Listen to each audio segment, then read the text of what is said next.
আসসালামু আলাইকুম দর্শক, আমন্ত্রণ জানাচ্ছি আজকের আন্তর্জাতিক সংবাদে। শুরুতেই জানিয়ে দিব সংবাদ শিরোনাম, পরে বিস্তারিত।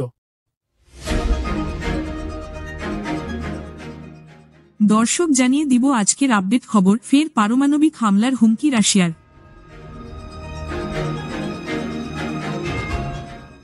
এরপরে জানবেন ট্রাম্পের গাজা খালি করার প্রস্তাবকে অন্যায় বললেন সিসি। আরও জানবেন আটকে পড়া 2 নভোচারীকে দ্রুত ফিরিয়ে আনতে মাস্কের প্রতি ট্রাম্পের আহ্বান। ট্রাম্পের আদেশ সাময়িকভাবে আটকে দিলেন বিচারক। সবশেষে জানিয়ে দিব পশ্চিম তীরে ইসরায়েলের ভয়াবহ অভিযান, বাড়ছে বিস্তৃতি। দর্শক এতক্ষণ শুনছিলেন সংবাদ শিরোনাম, এখন বিস্তারিত। ভিডিওটি ভালো লাগলে লাইক, কমেন্ট, শেয়ার করে দিন এবং সাবস্ক্রাইব করে রাখুন পরবর্তী আপডেট পেতে।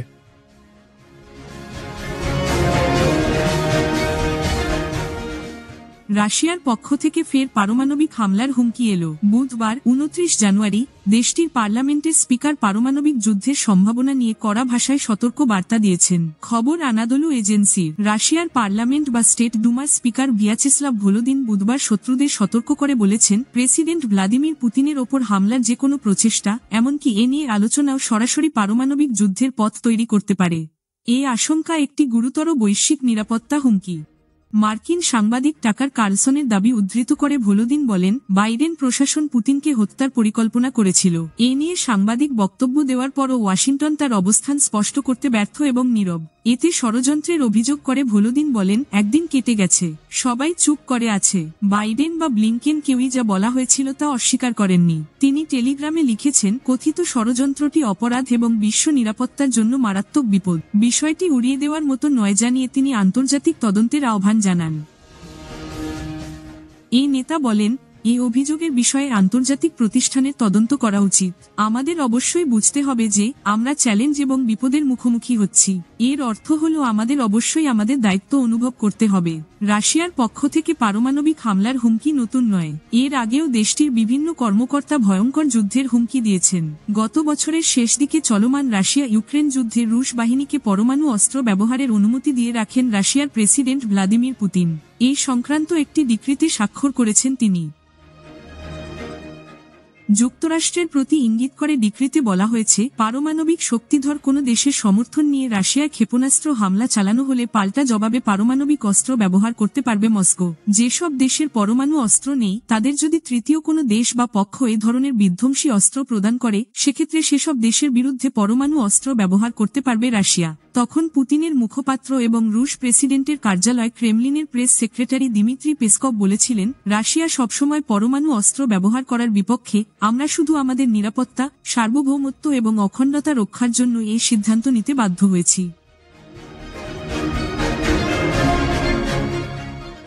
মিশরের president Abdel Fattah al CC জানিয়েছেন, অবরুদ্ধ গাজা উপত্যকা থেকে ফিলিস্তিনিদের সরিয়ে নেওয়ার মার্কিন পরিকল্পনায় তার দেশ অংশ নেবে না।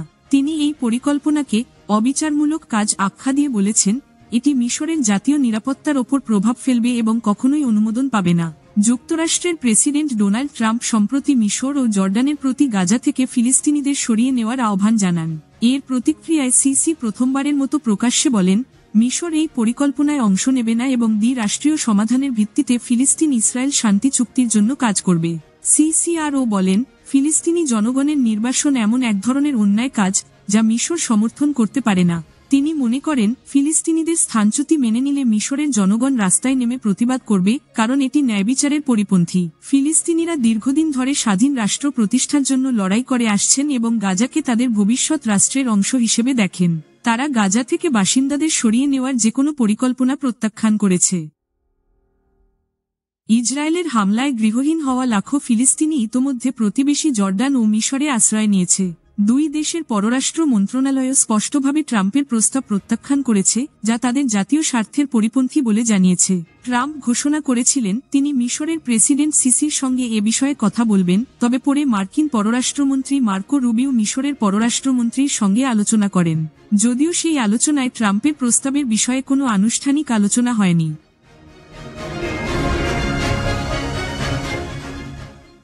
আন্তর্জাতিক মহাকাশ স্টেশন থেকে নাসার 2 নভোচারী সুনিতা উইলিয়ামস ও বুচ উইলমোরকে পৃথিবীতে ফিরিয়ে আনতে ইলন মাস্কের মালিকানাধীন স্পেসএক্সের প্রতি আহ্বান জানিয়েছেন মার্কিন প্রেসিডেন্ট ডোনাল্ড ট্রাম্প। গতকাল মঙ্গলবার তিনি এই আহ্বান জানান।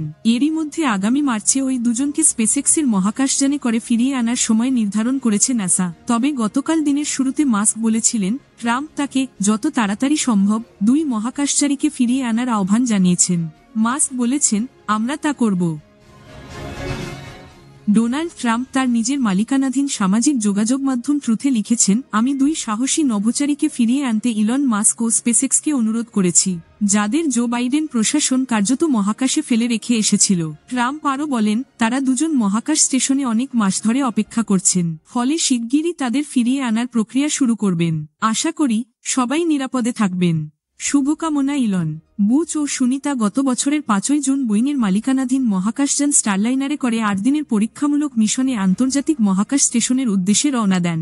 কিন্তু মহাকাশযানটির যান্ত্রিক ত্রুটির কারণে এই মিশন প্রায় 1 বছর স্থায়ী হতে যাচ্ছে।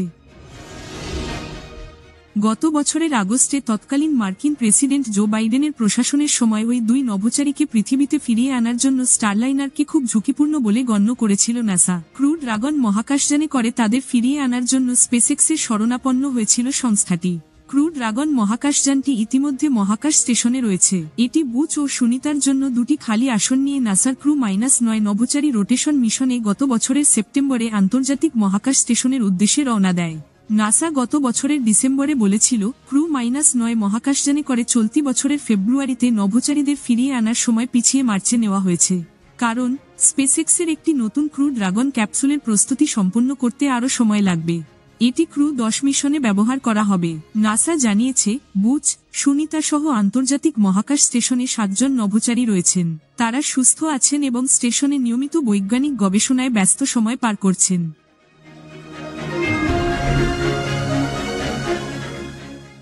যুক্তরাষ্ট্রের প্রেসিডেন্ট ডোনাল্ড ট্রাম্পের ফেডারেল মঞ্জুরি ও ঋণ স্থগিতে আদেশ কার্যকর হওয়ার কয়েক ঘণ্টা আগে দেশটির একজন বিচারক সেটি সাময়িকভাবে স্থগিত করেন। বিচারক লরেন আলী খান আগামী সোমবার পর্যন্ত এই আদেশ দেন, যা অলাভজনক সংস্থা ও গবেষণা প্রতিষ্ঠানগুলোর জন্য স্বস্তি এনে দিয়েছে। ট্রাম্প প্রশাসন দাবি করেছে, এই পদক্ষেপ ট্যাক্স ডলারের সঠিক ব্যবহারের জন্য নেওয়া হয়েছে, যা জেন্ডার ও ডাইভার্সিটি কর্মসূচির খরচ পর্যালোচনা করতে সাহায্য করবে।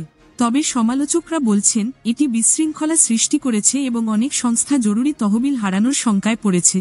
বিচারকের আদেশের পর অলাভজনক সংস্থা ও বিভিন্ন সংগঠন সন্তোষ প্রকাশ করেছে। ন্যাশনাল কাউন্সিল অফ ননপ্রফিটসের প্রেসিডেন্ট আদালতের সিদ্ধান্তকে বিজয় হিসেবে দেখছেন, কারণ তারা মনে করেন ট্রাম্পের আদেশের কোনো আইনি ভিত্তি নেই এবং এটি সারা দেশে নেতিবাচক প্রভাব ফেলবে। ডেমোক্র্যাটিক রাজ্যগুলোর একটি জোট ট্রাম্পের আদেশের বিরুদ্ধে আরেকটি মামলা করেছে। তাদের দাবি এটি অসাংবিধানিক। সেনেটে ডেমোক্র্যাট নেতা চাক শুমার বলেন, এই পদক্ষেপ সরকারের নৈরাজ্য সৃষ্টি করবে এবং বহু গুরুত্বপূর্ণ ফেডারেল কর্মসূচিকে ক্ষতিগ্রস্ত করতে পারে। হোয়াইট হাউজের deputy chief of staff স্টেফেন Miller জানান, এই আদেশ ফেডারেল কর্মসূচিগুলোর ওপর কোনো প্রভাব ফেলবে না এবং এটি সরকারের ক্রেডিট কন্ট্রোল ব্যবস্থার উন্নতি করবে। যদিও স্বাস্থ্য বীমা কর্মসূচি সহ কিছু ক্ষেত্রে অর্থায়ন অনিশ্চিত হয়ে পড়েছিল, পরে হোয়াইট হাউস নিশ্চিত করে যে এসব কর্মসূচি স্বাভাবিক থাকবে। ফেডারেল অর্থায়ন স্থগিতের ফলে দুর্যোগ ত্রাণ সহায়তা ও ক্যান্সার গবেষণার মতো গুরুত্বপূর্ণ কর্মসূচিগুলোর ভবিষ্যৎ অনিশ্চিত হয়ে পড়ে। বিচারকের স্থগিতাদেশের কারণে এই অর্থায়ন সাময়িকভাবে চালু থাকলেও পরবর্তী শুনানির পর চূড়ান্ত সিদ্ধান্ত নেওয়া হবে।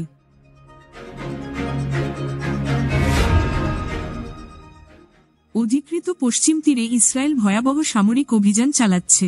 মঙ্গলবার এক অভিযানে ফিলিস্তিনি তরুণ গুলিবিদ্ধ হয়ে নিহত হয়েছেন। তুলকারেম শহরের কাছেই একটি আবাসিক অঞ্চলে এই অভিযান চলে। গাজায় যুদ্ধবিরতি শুরুর পর থেকে পশ্চিম তীরে তৎপরতা বাড়িয়েছে ইসরায়েল। সেখানে নিয়মিতভাবেই সামরিক অভিযান চলছে। মঙ্গলবার ওই অভিযানে নিহত তরুণের নাম আয়মান ফাদি কাশিম নাজি। বার্তা সংস্থা বুধবার ফিলিস্তিনি রেড ক্রিসেন্ট সোসাইটিকে উদ্ধৃত করে এক প্রতিবেদনে জানায়, ইরতা শহরতলিতে ওই তরুণ ইসরায়েলি বাহিনীর গুলিতে নিহত হন। প্রতিবেদনে বলা হয়, ইসরায়েলি বাহিনী নাজিকে মঙ্গলবার রাতে আটক করে, পরে তার মরদেহ রেড ক্রিসেন্টের কাছে হস্তান্তর করে। স্থানীয় বাসিন্দারা জানান, ইসরায়েলি বাহিনী ওই অঞ্চলে বেশ কয়েকটি বাড়ি ঘেরাও করে। তারা গুলির আওয়াজ শুনতে পান। অভিযান চলাকালে আরও সেনা মোতায়েন করা হয়। তখন নাজি গুলিবিদ্ধ হন। তারা জানান, নাজিকে মেডিকেল টিম উদ্ধার করতে পারেনি। ইসরায়েলি বাহিনী তাকে মৃত্যু পর্যন্ত আটকে রাখে। পশ্চিম তীরের জেনিনে ইসরায়েলের ভয়াবহ সামরিক অভিযান দ্বিতীয় সপ্তাহে প্রবেশ করেছে। অভিযান পশ্চিম তীরের উত্তর দিকেও বিস্তৃত হচ্ছে। ইসরায়েলি বাহিনী সেখানে আহত ফিলিস্তিনিদের চিকিৎসা দিতে বরাবরই অস্বীকৃতি জানায়। অনেক ক্ষেত্রে উদ্ধারকর্মীরা আহতদের উদ্ধার করতে গেলে ইসরায়েলি বাহিনীর লক্ষ্যবস্তুতে পরিণত হন। এদিকে মঙ্গলবার রাতে ইসরায়েলি বাহিনী তুলকারেমের উত্তরে একটি বাড়ি ধ্বংস করে দেয়। ওই বাড়ি ছিল 2024 সালের মে মাসে নিহত হওয়া এক তরুণের। বাড়িটি গুড়িয়ে দিতে পাঠানো হয় বুলডোজার। বাড়িটি ঘেরাও করে রাখে ইসরায়েলি বাহিনী। বাড়ির ভেতরে থাকা মাহমুদ আমিন আবু আমদেহ নামে এক তরুণও আটক হন। ইসরায়েলি বাহিনী জেনিনের পশ্চিমে একটি বাড়িতেও অভিযান চালায় এবং পরে সিলাত আল হারিথিয়ায় আনাদ আবু আল খায়ের তাহাইন নামে একজনকে গ্রেপ্তার করে।